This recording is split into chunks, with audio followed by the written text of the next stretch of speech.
let's move over to social skills.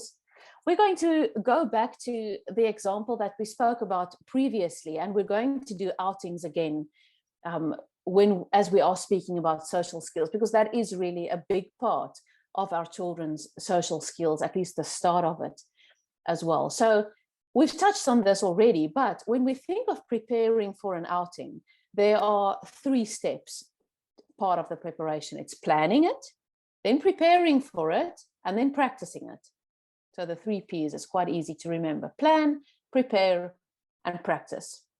So when we look at planning for the outing, that is similar to what we said previously. Where are we going to go? Do research about it, speak to your child about it, help them to start understanding and forming a picture of what they can expect. How are we going to get there? We're going on the bus, then we're going to buy ice cream in our example, and then we're going back on the bus. Okay, so we're doing our planning. Now we're doing our preparation, and we've touched on this already. What are we going to pack? What do we need to take along? What should we not take along? We don't want to carry everything around with us all afternoon, but what do we need? And then in the practice run for our outing, we are going to practice, as we said, waiting in line at the bus stop or whatever. But thinking about social skills, we want to practice things that our child is going to need, social skills that our child is going to need before we put them into that situation. So we're going on the bus and we're going to go and get ice cream and go back. What are the type of social skills? What is the type of communication that my child is going to need for this outing right now? And we're going to practice that. They would need to know, when we get on the bus, is my child going to buy a bus ticket? Do they tap a card, perhaps their bus card? How do I greet the bus driver? Do I just walk onto the bus, get onto the bus and walk to a seat? Practice an appropriate greeting. If I've said hi, what then? Will I wait for the bus driver to ask for my ticket? Will I wait for him to ask me to pay?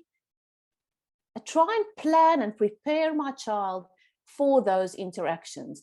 It's just going to take to ease their anxiety, because with not knowing what to expect, our kids do become anxious. That's to be expected, really. And then practice self-regulation skills.